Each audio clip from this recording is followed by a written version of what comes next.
2020년 8월 2일 재물결 교회 주일 예배 메시지입니다. 민수기 4장 1절로 49절 각자 맡겨진 삶의 자리에서 최선을 다하라 라는 뜻으로 말씀드리겠습니다. 할렐루야. 본격적인 저희가 시작되는 8월 첫 주간입니다. 한 주간 장마가 오락가락하는 가운데에서 중복도 지나고 코로나 백신도 이제 개발됐다는 좋은 소식과 코로나 진정되고 있습니다. 좋은 시절이 다가오는 것 같습니다. 우리도 복된 주일날 큰 은혜를 받고 성령이 함께 하시는 기쁜 날 되기를 주님의 이름으로 축복합니다. 우리는 민수기를 통해서 믿음이 단단히 세워지고 성숙한 신앙으로 발전되기를 소망합니다. 지금까지 우리는 민수기 1장에서 싸움에 나갈 만한 각 지파와 종족별로 20세 이상 된 남자에 대한 인구조사가 있었습니다. 60만 3,550명이었습니다. 레위 자손은 군사가 아니기 때문에 계수하지 말라고 하셨습니다. 2장에서는 각 지파와 종족별로 계수하고 지도자를 세우고 진을 배치하는데 모두가 하나님 계신 성막 쪽을 바라보도록 하셨습니다. 유다 지파는 메시아가 오시는 동쪽을 향해서 배치했습니다. 3장에서는 아론의 네 아들 중 나답과 아비후가 여호와께 예배를 드리는데 번제단에서 나온 불이 아닌 다른 불 드리다가 타 죽은 것을 말씀하십니다. 1개월 이상 된 레위 자손과 이스라엘 12지파의 장자와 짐승의 첫 새끼를 계수하라고 하셨습니다. 계수해 보니까 이스라엘 12지파의 자손이 273명이 더 많습니다. 그래서 그들은 레위 지파를 통해서 이 대속을 받을 수 없기 때문에 성전에서 필요한 돈을 마련하기 위해서 성전세를 개인당 5세겔씩 내려오겠습니다. 성전세는 예수님께서도 제자들도 성전세를 납부하신 걸 보면 알 수가 있습니다. 4장에서는 좀 더 구체적으로 하나님을 섬기는 사람들의 나이는 30세부터 50세까지를 한정합니다. 레위의 이름을 아들들이 해야 할 임무와 주의할 점을 자세히 기록합니다. 1절로 21절은 고핫 자손의 임무에 대해서, 21절 28절은 게르손 자손의 임무에 대해서, 29절로 33절은 무라리 자손의 임무에 대해서, 34절로 49절은 실제 봉사자의 수를 계수하여 종족별로 또 계수합니다. 약속의 땅에 들어갈 자를 철저히 계수하고 해야 할 일과 있어야 할 위치를 정하는 것은 마지막 날 심판 때에도 천국에 들어가는 것도 철저하게 계수하고 우리 하는 일도 하나님께서 다 헤아린다는 것을 보여주고 있습니다. 이런 세세한 기록이 오늘 우리가 예배자로서 어떤 자세로 하나님을 예배드리고 삶을 살아야 하는지를 말씀하고 있는 것입니다. 우리 모두 한 사람도 낙오되지 않고 천국에 들어가서 잘했다 칭찬받는 복된 재물결 가족들 여러분 되기를 주님의 이름으로 축복합니다. 어린이들이 부른 찬양이 떠오릅니다. 돈으로도 못 가요 하나님 나라, 힘으로도 못 가요 하나님 나라, 거듭나면 가는 나라 하나님 나라, 믿음으로 간 하나님 나라.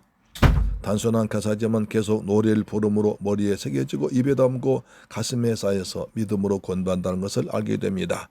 오직 예수를 믿음으로만 구원받고 천국에 들어갈 줄로 믿습니다. 오늘 본문에서 세 가지를 말씀을 주고 있습니다. 첫째로 자신의 가장 중요한 것으로 하나님을 섬기라는 것입니다. 3절 보면 레위 자손 중에서 30세 이상으로 50세까지 회막 일을 하기 위하여 그 역사에 참가할 만한 모든 자를 계수하라고 하십니다. 나이가 30세부터 50세까지로 계수해 보니까 8,580명이었습니다. 그런데 민수기 8장 24, 25절에는 성막에 씨라순 나이를 25세부터 50세까지라고 합니다. 또 다윗 시절에는 백성들 축복하고 하나님이 함께 하신 것이 즐거워서 예배를 더 많이 드리기 위해서 20세 이상부터 훈련받습니다. 그 당시에 공식적 임무를 담당하는 나이는 30세 이상이었는데 수습기간을 5년, 10년 정도를 둔 것입니다. 예수님께서도 30세부터 공생이 시작하셨습니다. 그렇죠? 누가복음 3장 23절 예수께서 가르침을 시작하실 때 30세쯤 되시니라. 요셉도 30세 애굽의 궁정이 되었습니다. 다윗도 30세 때 왕으로 기름 부음 받습니다. 사무엘하 5장 4절 다윗의 나이가 30세에 왕위에 올라 40년 동안 다스리니라. 성막의 하나님의 막중한 사명 감당하는 것은 결코 쉬운 일이 아니었습니다. 나이가 너무 어리면 혈기를 부리거나 경솔하게 감정대로 할 수 있고 분별력과 책임감이 없이 하다가 힘들다고 하기 싫다고 그만둘 수 있습니다. 신학교에도 많은 사람이 들어오지만 졸업한 사람은 극히 작습니다. 저희보다 한 50명이 넘었었는데 졸업할 땐 30명 정도가 못됐습니다. 또 나이가 너무 많을 경우에는 기력이 딸려서 감당할 수 없고 성막에서 일하다가 불상사라도 남기면 하나님의 영광 가릴 수가 있습니다. 그래서 30세부터 50세란 인생 황금기에 최선을 다해서 하나님을 섬기라는 것입니다. 하나님의 임재의 상징인 성막 사역, 하나님을 섬긴 일이 얼마나 중요한 사역인지를 반증하는 대목입니다.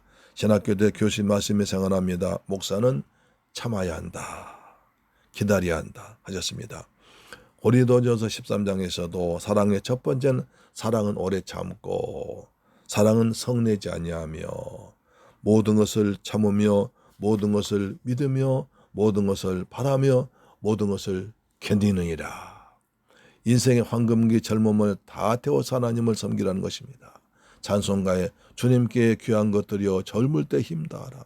주님께 귀한 것들이여 내 몸과 내 마음도 드리라. 한 살에도 젊었을 때 뜨거운 사랑으로 섬긴 여러분 되기를 주님의 이름으로 축복합니다. 또 성막 기구들 관리하고 운반하는 데 있어서 공통점 가운데 하나는 모든 성물들 보자기와 가죽으로 덮겠다는 것입니다. 특히 법궤와 진설병은 3번 덮습니다. 나머지는 2번 싸고 덮습니다. 증거기의 법궤는 칸 막는 휘장으로 덮고 해달 가죽으로 덮고 순청색 보자기로 덮었습니다. 진설병은 청색 보자기를 펴서 대접과 잔들 그 위에 두고 홍색 보자기로 덮고 해달 가죽으로 덮었습니다. 등잔 때는 청색 보자기에 등잔 기름과 그릇들 덮고 해달의 가죽 덮기로 덮고 나머지 성물들은 자색 보자기로 덮고 해달의 가죽으로 덮었습니다. 왜 이렇게 2번, 3번씩 보자기로 싸고 겉은 해달 가죽으로 덮었을까요? 우리는 귀한 것을 선물로 보낼 때 보자기에 싸서 보냅니다. 한국 문화는 보자기 문화라고 합니다. 귀한 것을 그랬습니다. 자녀들 결혼식 때 사돈간의 선물이나 혼서조할 때 보자기로 싸서 보냅니다. 명절 때 갈비나 과일이나 조기의 귀한 선물도 보자기로 싸서 보냅니다. 우리는 선물 보낼 때 보자기 싸고 먹는 것도 싸서 먹습니다. 상추쌈을 싸서 먹습니다. 삼겹살 사다가 상추를 잘 씻어서 다 된장을 찍어서 먹으면 아주 맛있습니다. 삼겹살이 없으면 통조림을 사다 먹고 그 다음에 그것도 없으면 고등어를 사 먹습니다. 싸 먹습니다. 또 상추뿐 아니라 깻잎도 싸 먹습니다. 꼬들빼기 싸 먹습니다. 그렇게 맛있잖아요. 이스라엘도 보자기로 싸고 덮었습니다. 청색 보자기를 싼 것은 하나님이 계시다고 생각한 하늘은 청색이기 때문에 하나님을 생각하고 두렵고 떨리는 마음으로 경건하게 다루라는 것입니다. 홍색 보자기에 싼 것은 홍색은 붉은색 어린 양 예수님이 흘리신 보혈입니다. 예수님이 흘리신 보혈이 우리를 덮음으로 세상의 저주나 죄나 악한 영이 성도를 침범치 못하는 것입니다. 자색 보자기에 싼 것은 자색은 왕 입은 옷 색깔입니다. 만왕의 왕 대신 예수 그리스도를 모신 걸 상징합니다. 해달의 가죽으로 덮은 것은 해달 물개는 바닷속에 사는 짐승입니다. 물속에 살아도 기름기에 많아서 몸속에 물이 들어오지 못하도록 합니다. 따라서 해달의 가죽으로 성막을 덮어놓으면 아침 해에 내린 이슬, 낮에 비친 뜨거운 태양, 세차게 몰아친 모래바람에 성막을 들어오지 못하면 이것은 우리가 예수 그리스도의 성령으로 충만하면 세상의 죄악들이 들어오지 못하고 은혜가 마귀를 이길 수 있는 것입니다. 그러므로 보자기로 싸고 해달 가죽으로 덮는 것은 성물들 자연재해나 부주의한 손상으로부터 안전하게 보호하기 위한 것입니다. 성물 사람들이 함부로 보거나 만지 못하게 하는 것입니다. 하나님을 상징하는 색깔을 통해서 하나님의 장엄하신 만군 여호와 하나님 거룩하심을 나타내는 것입니다. 또한 성막이란 군대리 사람들이 함부로 만지다 생명을 잃는 것을 방지하기 위해서 생명을 보호하기 위해서 그렇게 한 것입니다. 성막의 모든 물건들 제사장에 쌓아서 덮어주면 레위인들은 운반하면 되는데 성물 함부로 보거나 만지면 죽습니다. 그러나 예수님께서 십자가에서 피 흘려 죽으신 뒤에는 하나님과 인간 사이를 가린 휘장이 벗겨졌기 때문에 누구든지 예수의 피를 의지하고 하나님 앞에 나갈 수 있는 것입니다. 하나님은 아버지라 부릅니다. 하나님 아들이신 예수님이 내 안에 성령으로 들어오셔서 이제는 우리의 몸에 예수님이 아버지가 성령으로 계시는 영광 우리 몸에 성전이 되는 것입니다. 히브리서 10장 19절은 말합니다. 그러므로 형제들아 우리가 예수의 피를 힘입어 성소에 들어갈 담력을 얻었나니 거기에는 우리를 위해서 휴장 가운데로 열어놓으신 새롭고 산 길이요 휴장은 곧 제 육체니라. 하나님의 아들 예수님은 제자들과 함께 먹고 마시고 식사하셨습니다. 요한은 예수의 무릎에 피시됨이 누워서 눕기도 했습니다. 그래서 요한 1세는 아주 특이한 말이 있습니다. 요한 1서 1장 1절 생명의 말씀에 관하여는 우리가 눈으로 본 바요 주목하고 우리 손으로 만진 바라. 어떻게 말씀 맞습니까? 말씀이신 예수님, 생명의 말씀으로 예수님은 우리가 눈으로 보았다, 분명히 보았다, 주목해 보았다, 손도 만져 함께 식사했다. 따라서 예수는 확실한 하나님의 아들이라고 말하는 것입니다. 이것이 은혜 중 은혜입니다. 젊을 때 힘다하여 하나님 잘 섬긴 여러분들 주의 이름으로 축복합니다. 두 번째, 각자에게 맡긴 일에 충성해야 됩니다. 레위의 세 아들은 게르손, 고핫, 모랄입니다. 게르손이 장남입니다. 창세기 족장사에서 보는 것처럼 장자 축복 고통에서 아주 벌써이티 장자는 매우 중요한 혈입니다. 이런 맥락에서 본다면 제성소의 성물들 담당할 레위 자손은 장자인 게르손이 한다는 것이 마땅한데 그러나 성막의 제성물 담당한 것은 둘째인 고핫이었습니다. 고핫의 어떤 특별한 업적이 드러나지 않은 상태에서 결정되었기에 이것은 하나님의 특별한 은혜였습니다. 저와 여러분이 구원받은 것도 우리가 뭘 잘나서가 아니라 하나님의 큰 사랑과 은혜로 구원받은 줄로 믿습니다. 이런 사실은 예수님의 달란트 비유에서도 드러납니다. 주인은 3명의 종들을 불러세우고 각자의 분량에 따라서 달란트를 줍니다. 마태복음 25장 15절에 각각 그 재능대로 하나에게는 금 5달란트를, 하나에게는 2달란트, 하나에게는 1달란트를 주고 떠났더니 라고 합니다. 왜 그랬을까요? 아마도 주인은 누구보다도 그 종들의 생활과 마음의 그릇을 잘 알고 있었기에 그 사람에게 맞도록 맡겼습니다. 우리들은 우리의 세밀한 부분까지 모든 것을 알고 계신 하나님께서 주신 재능을 따라서 내게 주신 대로 주어짐을 감사함과 기쁨으로 감당하는 것이 행복인 줄로 믿습니다. 자, 레위의 제 아들 중 30세부터 50세까지를 계수해 보니까 8,580명입니다. 거의 10,000명 가까운 사람들이 성막 378평 좁은 땅 속에 있습니다. 아마 북적북적 바글바글 했을 것입니다. 그들이 각자 자기 일 한다고 왔다 갔다 하면 일 못합니다. 얼마나 혼란스럽겠습니까? 엉망진창 겁니다. 그래서 지파별로 있어야 할 위치, 해야 할 일 딱 정해준 것입니다. 아주 질서 있게 일했습니다. 먼저 고핫 자손들이 할 임무는 성막 안의 제성물들 운반하고 관리하는 일입니다. 고핫 자손 계수하니까 2,750명이 있습니다. 지성소의 휘장과 법궤와 떡과 떡상과 등잔과 분향단과 번제단을 옮기는 것입니다. 그렇다고 이들이 직접 들어가 포장하고 운반하는 거 아닙니다. 포장은 전적으로 제사장의 몫입니다. 제사장이 각 성물들 보자기에 싸고 덮어 포장해 끝내면 고아자손은 성구들 직접 손으로 대지 않고 채를 꿰서 봉으로 옥교에 메고 운반했습니다. 하나님은 무엇을 어떤 순서대로 포장해야 하는지 아주 자세히 말씀했습니다. 하나님의 일은 아무나 닥치는 대로 형편대로 기분 내키는 대로 감정대로 그냥 하는 것이 아닙니다. 준비된 사람이 일의 순서에 따라서 자신이 맡은 역할을 충실히 감당하는 것입니다. 하나님은 고아 자손들이 레위 지파에서 끊어지지 않도록 조심하라고 했습니다. 이 말은 끊어질 수 있다는 것입니다. 왜 이렇게 무시무시한 말씀하셨을까요? 자, 고아 자손들이 성막 내부에 아주 중요한 성물들 만지기 때문에 운반하기 때문에 그렇다고 이들이 성소에 잠시라도 들어가서 둘러보는 것은 머무는 것은 어떤 이유로도 허락지 않았습니다. 또 운반한다는 이유로 성물에 손을 대면 안 됩니다. 손을 대지 않고 성물 운반을 방바로 손끝에 채를 꿰서 봉을 어깨에 매는 것이었습니다. 왜 이렇게 하셨을까요? 거룩하신 하나님은 함부로 대하지 말라는 것입니다. 성물들 옮기니 자신이 마치 하나님 운반하는 것으로 착각해서 교만하지 말라는 것입니다. 하나님의 일은 경외함으로 감사함으로 감당해야 됩니다. 내게 주어진 일에 하나님 말씀에 따라서 최선 다해서 내가 기쁨으로 감사할 때 내가 복을 받고 하나님 영광이 드러나는 것입니다. 레위의 첫 번째 아들인 게르손 자손도 고아 자손과 마찬가지로 성막에서 봉사했습니다. 계세 보니까 2,630명입니다. 게르손 자손이 우리가 장남인데 왜 지성물들 운반하지 않고 휘장을 운반하느냐, 우리를 무시하냐, 불평하지 않았습니다. 순종했습니다. 자, 게르손 자손은 휘장료를 맡았는데 포장, 문장, 양장, 덮개, 그리고 그것들에 따른 줄과 부속품이 있습니다. 이걸 보시면 가벼운 것들입니다. 왜 게르손 자손이 가벼운 걸 쳤을까요? 숫자 작습니다.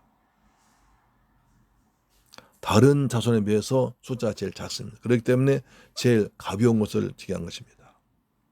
레이의 세 번째 아들은 무라리입니다. 이 자손이 맡은 사역은 숫자는 3,200명입니다. 사역은 성막의 널판과 기둥과 받침과 말뚝과 줄 등을 거듭 운반하는 일이었습니다. 3,200명입니다. 주로 구조물 운반하는 일하는데 운반 방법은 소 8마리에 수레 4을 사용했습니다. 수량도 종류도 무게도 제일 많고 무겁습니다. 그런데도 무라리 자손들이 왜 우리는 무거운 것들을 들고 가야 하느냐, 힘들게 운반해서 광야에서 또다시 기둥 세우고 말뚝 받고 성막에 빼대 하는 건 너무 힘들었습니다. 자, 왜 이들이 가장 무거운 걸 많은 걸 졌을까요?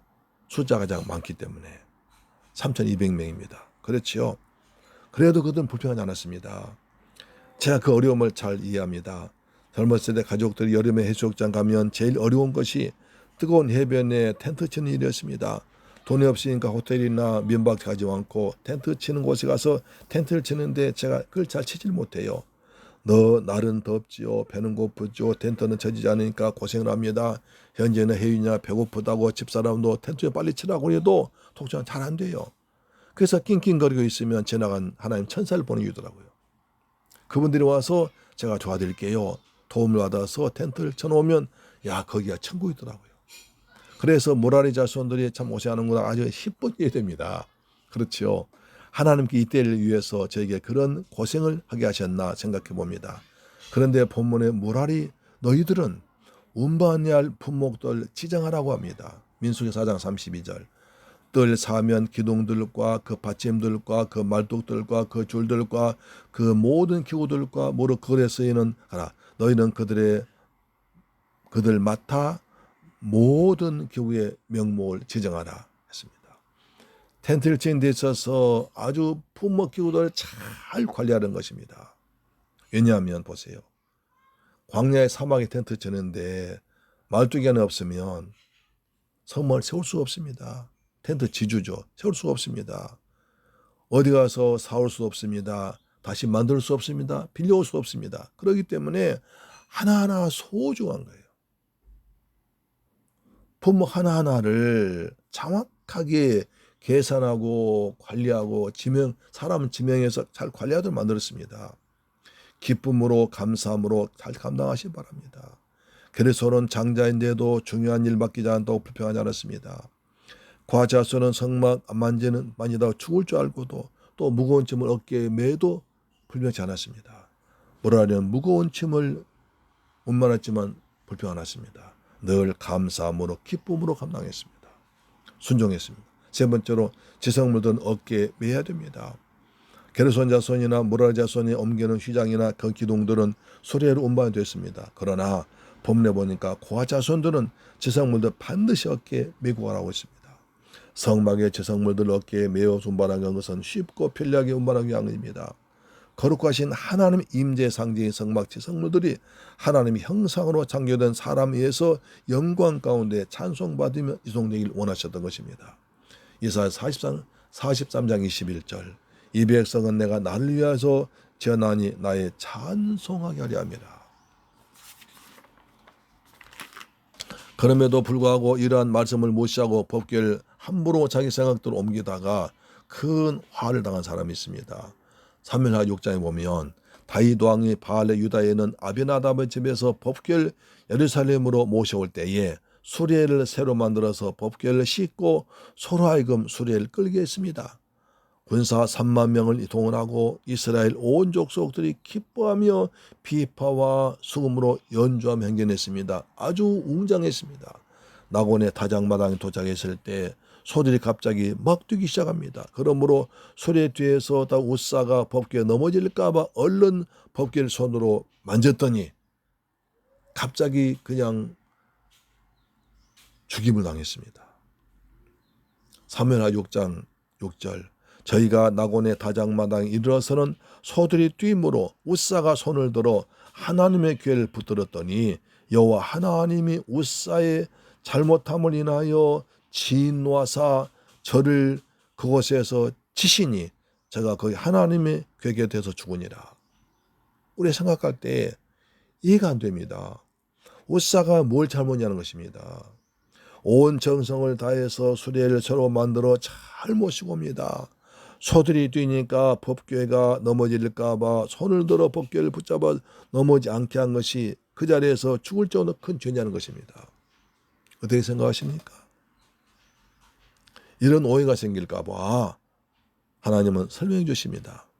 잘못했다. 무슨 잘못이냐? 이것이다. 역대상 15장 12절 저희에게 이르되 너희는 레위 사람이 족장이나 너희 형제는 몸을 성결케 하고 내가 예비한 곳으로 이스라엘 하나님 여호와의 궤를 메어 올리라. 전에 너희가 매지 아니하였으므로 우리 하나님 여호와께서 우리를 충돌하셨나니 이는 우리가 규례대로 저에게 구하지 아니하였더라. 규례대로 하지 않았다. 그 잘못이다. 규례는 어깨에 맨 것이다. 그것이 어디 있냐? 오늘 민수기 나온다는 거예요. 하나님께서 우사를 죽게 한 것은 민수기 4장에 분명히 언약궤를 어깨에 고아자손이 어깨에 매어 옮기라고 명령했습니다. 그런데 수레에 싣고 인격이 없는 짐승으로 그렇게 했기 때문이라는 것입니다. 이것은 하나님을 하나님으로 모시지 않고 말씀에 불순종했다는 겁니다. 하나님을 섬기는 일에 있어서 말씀대로 하지 않고 자기 생각대로 하는 충성, 열심히 때론 문제가 될 수 있습니다. 하나님의 일은 어깨에 매는 심정으로 말씀대로 순종해야 하늘의 복을 받습니다. 말씀대로 살아가는 거룩한 노력이 필요합니다. 레위인 고아 자손들이 책무가 어려운 것은 이 일들은 죽음을 담보로 하겠다는 것입니다. 영광스러운 일이지만 위험을 동반하고 위험이 있지만 위험한 것이었습니다. 우리들이 교회를 섬길 때도 때로 내가 하는 일이 너무 힘들고 왜 나만 이렇게 어려운 일을 해야 하는가 생각이 들 때 있을 것입니다. 남들은 편하게 쉽고 신앙생활하는데 나 혼자 살아가기도 버거운데 교회까지 나에게 무거운 짐을 지우냐 벗어버리고 싶은 일도 있습니다. 그러나 우리 예수님은 저와 여러분의 모든 죄짐을 대신 지고 십자가에서 피 흘려 죽으심으로 우리를 권하셨습니다. 그 주님께서 우리에게 말씀하기를 나를 따라오려거든 내게 지어진 자기 십자가를 지고 따라오라고 했습니다. 누가복음 9장 23절 또 무리에게 이르시되 아무든지 날 따라오려거든 자기를 부인하고 날마다 제 십자가를 지고 나를 좇을 것이니라. 그 길은 좁은 길 좁은 문입니다. 마태복음 7장 13절 좁은 문으로 들어가라. 멸망으로 인도하는 문은 그 길이 넓어 그리로 들어간 자 많고 생명으로 인도하는 문은 좁고 길이 협착하여 찾는 이가 적으니라. 넓은 문이 있습니다. 좁은 문이 있습니다. 사망의 문이 있습니다. 생명의 문이 있습니다. 어느 길로 가야 합니까? 말씀을 정리합니다. 하나님은 가나안 땅 들어가기 전에 철저하게 계수하십니다. 그리고 있어야 할 위치, 방향, 해야 할 일을 딱딱 정해주십니다. 민수기 1장에서는 싸움에 나갈 만한 자, 2장에서는 지파별로 종족별로 있을 방향, 3장 1장 1개월 이상 된 남자, 4장은 성막 봉사자 계수해야 합니다. 각자에게 해야 할 일과 위치와 방향 정해 주었습니다. 고아자손은 어깨에 맵니다. 게르손 자손은 자신의 권리 주장하지 않았습니다. 무라리 자손은 무거운 짐을 졌습니다. 하나님 섬기는 일, 감사와 기쁨으로 최선 다하고 여러분 되기를 주의 이름으로 축복합니다. 할렐루야, 아멘. 축도로 마칩니다. 지금은 우리를 죄에서 구하기 위해서 십자가에서 피 흘려 죽었다가 부활하신 우리 주 예수 그리스도의 은혜와 아버지 하나님의 크고 무한하신 사랑과 보혜사 성령님의 인도 충만 감당하심이 오늘 민수기 4장을 통해서 내가 얼마나 귀한지, 내가 해야 할 일이 무엇인지, 그리고 내 젊을 때 힘을 다해서 주님을 섬기기로 다짐하는 샘물길 교회 성도들의 이 방송 듣는 모든 분의 가정, 직장, 자녀, 건강, 꿈과 비전 우리 중국 성도 이외에도 지금부터 영원토록 함께 계실지어다. 아멘. 할렐루야.